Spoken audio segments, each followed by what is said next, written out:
और ये मोहतरमा नाई से कहती है कि तुम ये ऐसा करोगी कैसे, तुमने अपने सारे पैसे इन शिप्स को बनाने में लगा दिए और ये बिके भी नहीं तो तुम नई शिप्स कैसे बनाओगी। नाइस इस बात से टेंशन में होती है और रात को भी काफी टेंशन ले रही होती है। वह उस औरत के ऊपर काफी गुस्सा भी होती है और सोती हुई भी टेंशन में होती है कि आखिर अब वो क्या करेगी। तभी उसे लियांग का ख्याल आता है। वह सोचती है जब लियांग उस कबाड़ के डिब्बे के लिए इतने सारे पैसे खर्च कर सकता है तो मेरे शिप्स को तो वो खरीद ही सकता है। दूसरी तरफ ये गोड जो दूसरों को दुखी करने में लगा हुआ होता है, वह अपने मन में सोचता है इन लोगों का दुख तो लियांग के सामने रद्दी भर का भी नहीं है, क्योंकि जब आखिरी बार गोड ने उसे देखा था तो वो 5 साल का था और उसके पेरेंट्स ने उसके ऊपर सारा बर्डन डाल दिया। अब तक तो लियांग की जिंदगी पूरी बर्बाद हो चुकी होगी। और गोड वापस से लियांग वाली दुनिया में आता है। वो सामुराई के पास जाता है जो कोई अजीब सा बड़बड़ा रहा होता है। वह कहता है कि लियांग तो मॉन्स्टर है, जो ट्रिक एग्जिस्ट ही नहीं करती लियांग ने उसे भी मास्टर कर लिया। गोड को कुछ भी समझ में नहीं आता है कि ये बेवड़ा आखिर कह क्या रहा है, इसलिए वो अपने मैजिक से लियांग को देखता है जो काफी हैरान होता है कि लियांग तो प्रैक्टिस कर रहा है और यहाँ तक कि उसके अंडर में इस प्लेनेट की इकोनॉमी भी ग्रो कर रही है, यहाँ तक कि लियांग मैजिक का भी यूज कर रहा है। गोड काफी हैरान होता है क्योंकि गोड ने लियांग को कभी मैजिकल पावर या फिजिकल पावर दी ही नहीं थी, पर लियांग ने ये सब अपनी मेहनत से पाया है। इधर लियांग भी काफी हैरान होता है कि वो पहले इतनी मुसीबतों से घिरा हुआ था, उसके पेरेंट्स छोड़ गए, पूरी जिम्मेदारियां उसके ऊपर आ गई, कर्जे में डूबा हुआ था बंदा, लेकिन फिर भी इसने हार नहीं मानी और इस नई जिंदगी के लिए वो गॉड को थैंक यू बोलता है। थैंक यू सुनते ही गॉड कहता है कि अरे ये क्या, इससे तो मैं मर सकता हूँ, इतनी खुशी में बर्दाश्त नहीं कर सकता। और वो वापस से समुराई के पास आकर उसके नेगेटिव इमोशंस को अपने अंदर लेता है और कहता है कि अब थोड़ा आराम मिला। इधर अमागी और लियांग शिप्स के बारे में बात कर रहे होते हैं। लियांग पूछता है कि कोई लीड मिली क्या। अमागी बताती है कि इंटीरियर आर्मी अपने पुराने शिप्स को बेच रही है, हम उनके पुराने शिप्स को खरीद सकते हैं, वो भले ही थोड़े आउटडेटेड है लेकिन सच में इंटीरियर आर्मी के शिप्स काफी पावरफुल होते हैं। लियांग शिप्स को खरीदने के लिए मान जाता है। अमागी कहती है कि लेकिन एक कंडीशन है, हमें शिप्स के साथ उनके कुछ अनवांटेड सोल्जर्स को भी हायर करना पड़ेगा। बात साफ है, वो अपने पुराने सोल्जर्स को हमारे ऊपर थोपना चाहते हैं। लियांग कहता है कि अगर वो पुराने हैं तो उनके पास बैटल का एक्सपीरियंस होगा, यह हमारे आर्मी की डिसिप्लिन के लिए काफी अच्छा होगा। इधर ये गॉड जो इनकी सारी बातें सुन रहा होता है, वह सोचता है कि जो अनवांटेड सोल्जर्स लियांग की आर्मी में जाएंगे उनमें वो कुछ अपने आदमियों को भी भेज देगा जो वक्त के साथ लियांग की आर्मी के अंदर फूट डालकर लियांग को पूरी तरह बर्बाद करके रख देंगे। दूसरी तरफ हम मुसाशी को देखते हैं जो टल्ली होकर गिरा पड़ा होता है। उसे होश आता है कि आखिर में यहाँ पर कैसे आ गया, तभी अचानक से दरवाजा खुलता है। वो नाइस होती है, ये पियक्कड़ जल्दी से बैठ जाता है और ऐसा बिहेव करता है कि जैसे कुछ हुआ ही नहीं। ये दोनों आपस में बात करते हैं। ये बेवड़ा सोचता है कि शायद नाइस उसके प्यार में पड़ चुकी है, इसलिए वो उससे मिलने के लिए यहाँ पर आई है। नाइस मुसाशी को पहले फालतू इंसान समझती थी, लेकिन जब वो देखती है कि लियांग इतना इम्प्रूव कर चुका है तो वो उसके पास कुछ टिप्स मांगने के लिए आती है। मुसाशी सोचता है शायद इस लड़की के दिमाग में कुछ अलग ही चल रहा है। नाइस उसे अपनी प्रॉब्लम बताती है और ऐसे अंदाज में बताती है जैसे मुसाशी को लगता है कि वो उसे सेक्सुअल टिप्स मांग रही है। यह सुनते ही मुसाशी उसे टिप्स बताने लगता है और अपने सबसे गंदे और घटिया फैंटेसीज के बारे में बताने लगता है, जिन्हें सुनकर नाइस भी एक बार के लिए हैरान हो जाती है। मुसाशी सोचता है कि शायद अब तो वो गया, लेकिन नाइस कहती है स्टोकिंग भी पहन लूं। मुसाशी सोचता है कि आखिर इस लड़की को कुछ फर्क क्यों नहीं पड़ा, तो मुसाशी कहता है कि हाँ तुम वो भी पहन सकती हो। नाइस उसे थैंक यू कहकर वहाँ से निकल जाती है और सीधे लियांग के महल के अंदर आ जाती है और उसी तरह के कपड़े पहनती है जो मुसाशी ने उसे पहनने के लिए कहा था। वो ऐसे अंदाज में आती है कि लियांग को पता चल जाता है कि जरूर ये कुछ बेचने के लिए आई है। नाइस सीधे लियांग को अपने शिप्स बताने लगती है। वह कहती है कि मैं इन शिप्स को तुम्हें बेचना चाहती हूँ। लियांग कहता है कि हमें नहीं चाहिए, हमने पहले ही काफी सारे शिप्स खरीद लिए हैं। नाइस शिप्स बेचने की काफी ट्राई करती है लेकिन लियांग नहीं मानता और आखिर में नाइस अपने स्पेशल मूव का इस्तेमाल करती है और अजीबोगरीब तरीके से पोज देने लगती है। उन सभी पोजेस को देखकर लियांग की पुरानी यादें बाहर आ जाती है, जहाँ पर उसकी बीवी अपने फायदे के लिए दूसरों को अपने शरीर का झांसा देकर फंसाया करती थी। लियांग को पता होता है कि नाइस जैसी नहीं है, वो बस अपने शिप्स को बेचने की ट्राई कर रही है। लियांग फाइनली शिप्स खरीदने के लिए मान जाता है। लियांग अमागी से पूछता है कि आखिर अब हम कितने शिप्स अफोर्ड कर सकते हैं। अमागी बताती है कि लगभग 300 शिप्स। लियांग ऑर्डर दे देता है। नाइस भी खुश हो जाती है। वह कहती है कि मैं जल्द ही इन सारे शिप्स की डिलीवरी करवा दूंगी, आप पैसे बाद में देंगे तो भी चलेगा। और जैसे ही वो वहाँ से जाने लगती है तो अपने पैरों में ही उलझकर वहाँ पर गिर जाती है। उसे गिरता देखकर लियांग कहता है कि इसके शिप्स काफी स्ट्रॉन्ग है, ये काफी सुंदर है, लेकिन लड़की काफी अजीब है। नाइस कॉरिडोर में आकर अपने असिस्टेंट से कहती कहती है कि जल्दी 300 शिप्स का इंतजाम करो। वह बंदा भी हैरान होता है। वह पूछता है कि आखिर इन शिप्स को खरीदा किसने। नाइस कहती है कि तुम उसकी टेंशन मत लो, ये सब मेरे लुक्स और चार्म का कमाल है। नाइस कुछ घंटों बाद सभी शिप्स डिलीवर कर देती है। डिलीवर होने के बाद अमेगी और लियांग उनकी जांच करते हैं। जांच करने के बाद लियांग कहता है, मुझे अब पता चला कि नाइस के शिप्स को कोई खरीद क्यों नहीं रहा था, इनमें बिल्कुल भी लग्जरी नहीं है। नाइस कहती है कि भला कॉम्बैट में लग्जरी का क्या काम है। लियांग कहता है कि लेकिन फिर भी लोगों को लग्जरी पसंद आता है। अब नाइस को बस रिपोर्ट के ऊपर लियांग के साइन चाहिए। नाइस को लियांग के कुछ पायरेट शिप्स पसंद आते हैं, इसलिए वह लियांग से कहती है कि क्या तुम मुझे कुछ पायरेट शिप्स दे सकते हो। लियांग इसके लिए मना कर देता है। वह कहता है कि मैं इन सब को अपने कॉम्बैट में यूज करूंगा। नाइस कहती है कि क्या तुम मुझे एक भी शिप नहीं दे सकते। लियांग साफ मना कर देता है। तभी अमेगी कहती है, हम तुम्हें 2 शिप्स देंगे, लेकिन बदले में तुम्हें हमें सारी पायरेट शिप्स को लियांग के कॉम्बैट शिप्स के हिसाब से बना कर देना होगा। नाइस मान जाती है क्योंकि उसके लिए ये सब बच्चों का खेल है। लियांग कहता है, पायरेट शिप्स के बारे में इतनी बात हो ही चुकी है तो चलो पायरेट शिप्स को देख भी लेते हैं अंदर से। अब ये तीनों शिप्स को अंदर देखने जाते हैं, जहाँ पर नाइस काफी एक्साइटेड होती है कि उसे पायरेट शिप्स के बारे में इतना कुछ जानने के लिए मिलेगा। इधर लियांग जैसे ही शिप के अंदर एंटर करता है तो उसे एक स्टीयरिंग व्हील दिखता है, जिसे देखकर लियांग एक्साइटेड हो जाता है। वह नाइस से कहता है कि एक स्टीयरिंग व्हील तुम मेरी स्पेसशिप में भी लगा देना। नाइस कहती है कि ये आइडिया बिल्कुल बेकार है, ये नए वाले की तरह इफेक्टिव नहीं है, लेकिन लियांग जिद पकड़ लेता है कि उसे तो बस यही व्हील चाहिए। दूसरी तरफ लियांग को एक डॉग भागता हुआ दिखाई देता है, तभी वो उसके पीछे पीछे जाता है। लियांग को हड़बड़ाया हुआ देखकर अमागी उससे पूछती है कि आखिर क्या हुआ। लियांग बताता है कि मैंने अभी अभी यहाँ पर एक डॉग को भागते हुए देखा। वो दोनों डॉग के पैरों के निशान का पीछा करते हैं जो एक दरवाजे पर आकर रुकते हैं। जैसे ही वो दोनों दरवाजे के अंदर एंटर होते हैं तो उन्हें पता चलता है कि ये पायरेट्स का कंट्रोल रूम है। अमागी सिस्टम ऑन करती है और वो लियांग से कहती है कि ये शिप अपने सभी टूर का रिकॉर्ड रखती है। मैप देखकर पता लगता है कि पायरेट्स ने आंड्रेन एम्पायर के सभी प्लेनेट्स को लूट लिया है, जो एक्सपेक्टेड था। अमेगी एक चीज नोटिस करती है कि जब भी पायरेट्स लूट करते थे तो वहां से एक वर्म होल के जरिए वो एम्पायर वापस जाते थे और थोड़ा आगे जाने के बाद बॉर्डर के पास से एक छोटी सी जंप लेते। ये बॉर्डर पायरेट्स और बाकी नेशन के बीच हमेशा से ही एक बैटलफील्ड रहा है, इसलिए वहाँ पर क्या चल रहा है किसी का भी जानना काफी मुश्किल है और ये पायरेट्स के छुपने के लिए काफी अच्छी जगह है। लियांग कहता है कि उनके शॉर्ट फार्म का कोऑर्डिनेट क्या है। अमेगी कहती है कि वो हर बार एक नया कोऑर्डिनेट यूज करते हैं। वो सभी कोऑर्डिनेट्स को एनालिसिस करती है और जो कोड निकल कर आता है वो एक छोटे से प्लेनेट की ओर इशारा करता है जो अंतरिक्ष में इधर उधर घूम रहा होता है। अगर पहले से ही उसकी लोकेशन का पता ना हो तो वहाँ पर पहुँचना काफी मुश्किल है। अब लियांग ने काफी सारी पायरेट्स मूवी देखी हुई थी तो वह कहता है यह जरूर पायरेट्स के खजाने छुपाने का अड्डा होगा, हमें इसे एक्सप्लोर करना चाहिए। दूसरी तरफ इस टकले के हारे हुए सिपाही उसके पास जाते हैं। ये टकला भी हैरान होता है कि आखिर हम उन चूजों से कैसे हार गए। ये कहता है मैं उस लियांग और उसके एम्पायर को नहीं छोड़ूंगा, मिट्टी में मिलाकर रख दूंगा। पर उससे पहले ये भागकर आए हुए सिपाहियों को एक कैप्सूल के अंदर रखकर उड़ा देता है और लियांग से फाइट करने के लिए उसके प्लेनेट की ओर चला जाता है। दूसरी तरफ लियांग की पूरी आर्मी उस ट्रेजर प्लेनेट को ढूंढने के लिए निकलती है। प्लान ये होता है कि वो डिमोन वर्म गेट से अंदर जाएंगे और पल्मोना गेट से बाहर निकलेंगे, लेकिन जब अमागी गेट से निकलने का परमिशन मांगती है तो उन्हें मना कर दिया जाता है। लियांग कहता है कि आखिर क्या दिक्कत है। अमेगी बताती है कि रास्ते का टोल यानी कि चार्ज अभी तक पे नहीं हुआ है। तभी वर्म होल का ऑपरेटर लियांग की शिप को कॉल करता है। वह उन्हें बताता है वर्म होल का क्रिएशन डिस्टेंस और जंप के हिसाब से होता है और इसी के हिसाब से चार्ज लगता है। अब जब लियांग अपनी पूरी आर्मी को लेकर होल से बाहर निकलेगा तो उसका चार्ज भी काफी ज्यादा होगा। लियांग कहता है कि हम चार्जेस बाद में दे देंगे, लेकिन ऑपरेटर कहता है कि ऐसा नहीं हो सकता।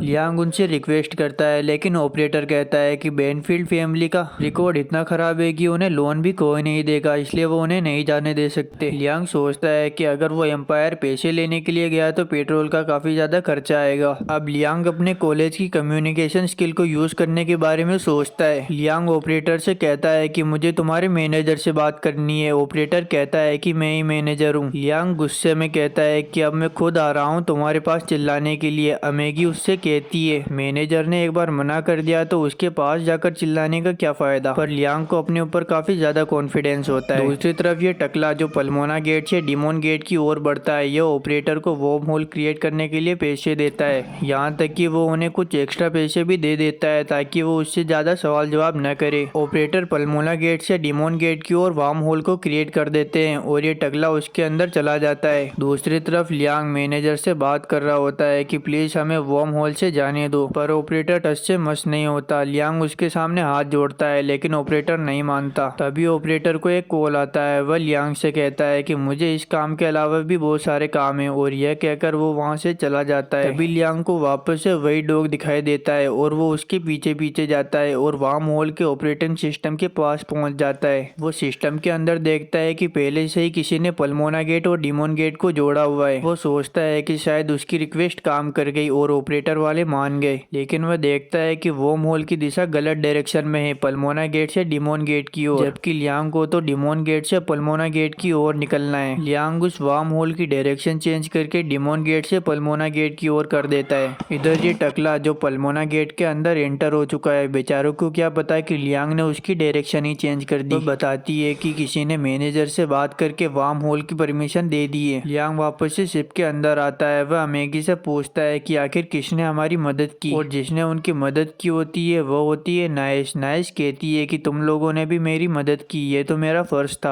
अब क्योंकि लियांग ने पहले ही वर्म होल को डिमोन गेट से पल्मोना गेट की ओर मोड़ दिया है, तो वो अपनी पूरी आर्मी को वर्म होल के अंदर चलने के लिए बोलता है और वो सभी वर्म होल के अंदर एंटर हो जाते हैं। दूसरी तरफ ये टकला ये अभी भी वर्म होल के अंदर ही होता है। इसे कुछ गड़बड़ लगती है। ये अपने साथियों को बोलता है कि इतनी देर क्यों लग रही है। इसका साथी चेक करता है। वह बताता है कि हम बस एग्जिट के पास पहुंचने वाले हैं। यह सुनकर ये टकला भी खुश होता है और जैसे ही ये टकला आर्मी वर्म होल के बाहर निकलती है तो ये बैटलफील्ड के अंदर पहुंच जाती है, जहाँ पर इनके सामने लगभग 1 लाख बैटलशिप्स खड़ी होती है जो इनके ऊपर अटैक कर देती है। इधर लियांग की पूरी आर्मी जो वर्म होल के गेट को लगभग पार कर चुकी होती है। अब इन्हें ट्रेजर प्लेनेट के पास पहुंचने के लिए बस थोड़ी सी जंप लेनी पड़ती है और जैसे ये जंप लेकर बाहर निकलते हैं तो वो ट्रेजर प्लेनेट बस इनके सामने ही होता है। ट्रेजर प्लेनेट के चारों ओर लगभग 20,000 पायरेट शिप्स होती है जो लियांग की आर्मी से लगभग 5 गुना है, लेकिन उनमें से अधिकतर डिस्चार्ज पड़ी होती है। लियांग जल्दी से फायरिंग का ऑर्डर देता है और सारी शिप्स धीरे धीरे करके तबाह होने लगती है। इधर लियांग अपने आर्मर सूट को भी पहन लेता है और मैगी उसे बैटलफील्ड के अंदर फायर कर देती है। लियांग पायरेट्स के ऊपर हमला बोल देता है। कुछ पायरेट्स काउंटर अटैक करते हैं लेकिन वो लियांग का कुछ नहीं बिगाड़ सकते। लियांग की आर्मी उन पायरेट्स की आर्मी के ऊपर भारी पड़ती है, इसलिए पायरेट्स की आर्मी वहां से भागने लगती है। लियांग मैगी को ऑर्डर देता है कि जो पायरेट्स बचकर यहाँ से भाग रहे हैं उनके पीछे बाकी सोल्जर्स को लगा दो, तब तक मैं प्लेनेट के अंदर जाकर ट्रेजर को ढूंढने की कोशिश करता हूँ।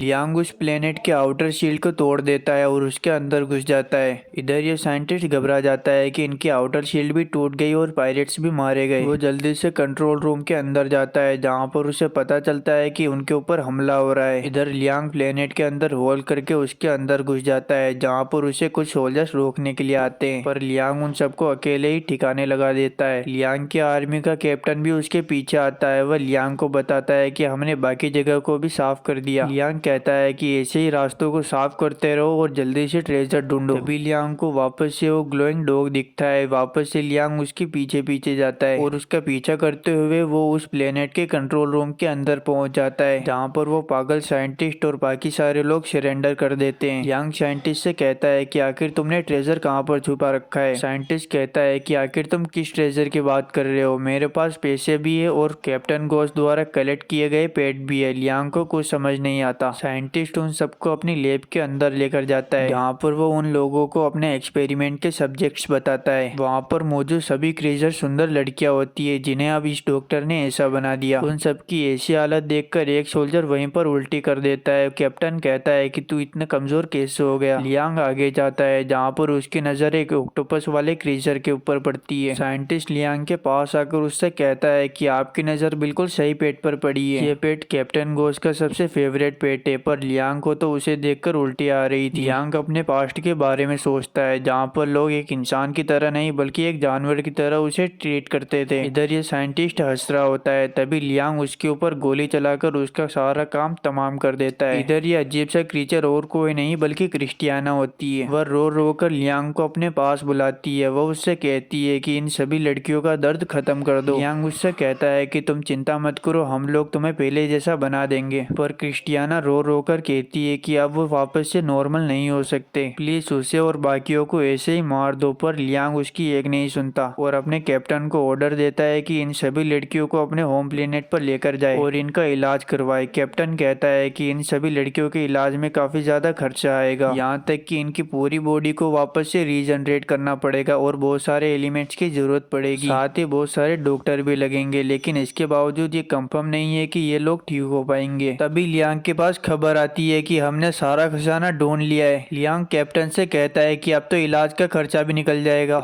इधर क्रिस्टियाना जो अब अगली बन चुकी है, वो फूट फूट कर रो रही होती है। अब हमें क्रिस्टियाना का पास्ट दिखाया जाता है, जहाँ पर क्रिस्टियाना होली एम्पायर की प्रिंसेस नाइट है। ये लोग पायरेट्स का शिकार किया करते थे। ये इतने ताकतवर थे कि पायरेट्स इनके सामने टिक ही नहीं पाते थे। यहाँ तक कि क्रिस्टियाना ने भी कई पायरेट्स को मौत के घाट उतारा था और वो कैप्टन घोष यानी कि वो टकला लड़ाई के दौरान क्रिस्टियाना से डरकर भाग गया था, लेकिन उसने धोखे से क्रिस्टियाना और उसके साथियों को बंदी बना लिया। उसी के सामने उसके प्लेनेट को तबाह कर दिया। यहाँ तक कि जब क्रिस्टियाना को बंदी बनाया हुआ था और क्रीचर बनाने की बात कर रहा था, तो वो क्रिस्टियाना से कहता है तुम इन सभी में से एक लड़की को चूज करो जिसे मैं सबसे आखिर में पेट बनाऊंगा। क्रिस्टियाना एक लड़की को चूज करती है जो काफी डरी हुई थी, लेकिन ये टकला उसी लड़की को सबसे पहले एक्सपेरिमेंट के लिए चुन लेता है। क्रिस्टियाना चिल्ला रही होती है कि इसके साथ ऐसा मत करो, लेकिन कोई भी नहीं सुनता और देखते ही देखते उसके एक साथी को उसके सामने ही अजीबोगरीब क्रीचर बना दिया जाता है। टकला क्रिस्टियाना से कहता है कि इसके बाद अब तुम्हारी बारी है। क्रिस्टियाना लिटरली भीख मांग रही होती है कि प्लीज मुझे कुछ मत करो, मुझे जाने दो, तुम जो कहोगे मैं वो करने के लिए तैयार हूँ। लेकिन ये दोनों नहीं मानते और ये टकला साइंटिस्ट से कहता है कि इसकी आंखें इसके हाथों में लगाना ताकि ये अपनी बदसूरती को देख सके। क्रिस्टियाना कहती है कि आखिर तुम मुझे बदसूरत क्यों बनाना चाहते हो। टकला कहता है कि मैं खुद भी बदसूरत हूँ, इसलिए मैं चाहता हूँ कि दुनिया की सारी खूबसूरत लड़कियां बदसूरत हो जाए। और वो डॉक्टर क्रिस्टियाना को एक अजीबोगरीब क्रीचर के अंदर बदल देता है। अब हम प्रेजेंट में देखते हैं, जहाँ पर लियांग एक बड़ी बैटल जीतकर आया हुआ होता है। तभी वहाँ पर नाइस उछलते हुए आ जाती है। लियांग सोचता है कि ये जरूर कुछ बेचने के लिए आई है। नाइस उससे कहती है कि तुमने इतना सारा ट्रेजर लूटा, उससे तुम कुछ शिप्स तो खरीद ही सकते हो। लियांग साफ मना कर देता है। वह कहता है कि मुझे उनकी जरूरत नहीं।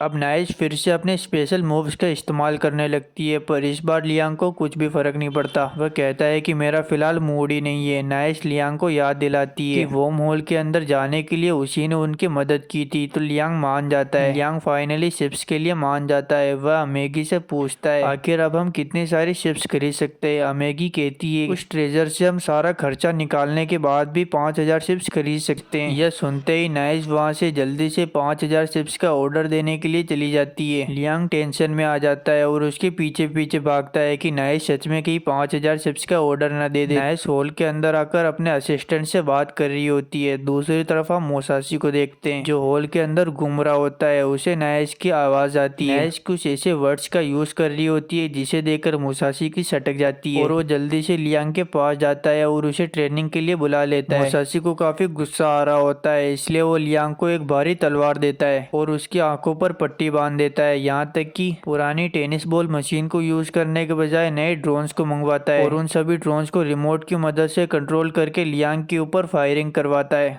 लियांग को काफी दिक्कत हो रही होती है और काफी चोट भी सहनी पड़ रही होती है। लियांग कहता है कि आखिर वो एक तलवार से इतनी सारी बॉल्स को हिट कैसे करेगा। मोसासी कहता है कि तुम बहाने बना रहे हो, तुम दिल से कोशिश करोगे तो सब कुछ मुमकिन है। इधर लियांग जो काफी मुसीबत में होता है, वह सोचता है हो सकता है कि मैं फिजिकली इन हमलों से न बच पाऊं, लेकिन जैसे मैंने वन ऑफ द फ्लैश को मैजिक की मदद से सीखा था, वैसे ही मैं इस मुसीबत से मैजिक की मदद से निकल सकता हूँ। यह कहकर वो अपने चारों ओर एक बैरियर बनाने की कोशिश करता है और थोड़ा ध्यान लगाने के बाद वो फाइनली अपने चारों ओर बैरियर को क्रिएट कर लेता है। इधर मोसासी को अपनी आंखों पर विश्वास नहीं हो रहा था कि लियांग ये सब कर सकता है। अब लियांग वापस से सभी बॉल को काउंटर करता है जिससे सारे ड्रोन्स टूट जाते हैं। वह अपनी आंखों की पट्टी हटाता है और मोसासी से पूछता है कि आखिर उसने कैसा किया। पर इधर मोसासी का तो भूत बन चुका था, उसे समझ नहीं आ रहा था कि आखिर वो क्या करे, इसलिए वह चुपचाप वहाँ से जाने लगता है। लियांग कहता है कि आप कहाँ जा रहे हैं, अब तुम सब कुछ सीख चुके हो, अब मुझे जाना है। लियांग उसे रोकता है, कहता है कि मुझे अभी और सीखना है। मोसासी चिल्लाकर कहता है कि मैं भी एक स्टूडेंट हूँ, मुझे भी अभी बहुत कुछ सीखना है। चिंता मत करो, तुम ऑफिशियली ग्रेजुएट हो चुके हो और स्वॉर्ड ऑफ द फ्लैश का मास्टर बन चुके हो, तुम इस टेक्निक को पूरे ब्रह्मांड में फैलाना। लियांग इसके लिए मान जाता है और खुद के ऊपर गर्व करता है। असलियत में मोसासी की फटी हुई थी कि अगर लियांग को पता चल गया कि वो नकली समुराई है तो लियांग उसे पल भर में ही मार सकता है, इसलिए वो डर कर वहाँ से भाग जाता है। लियांग वापस से उस गॉड को थैंक यू बोलता है और थैंक यू सुनकर वो गॉड जल्दी से दूसरे ब्रह्मांड में भाग जाता है।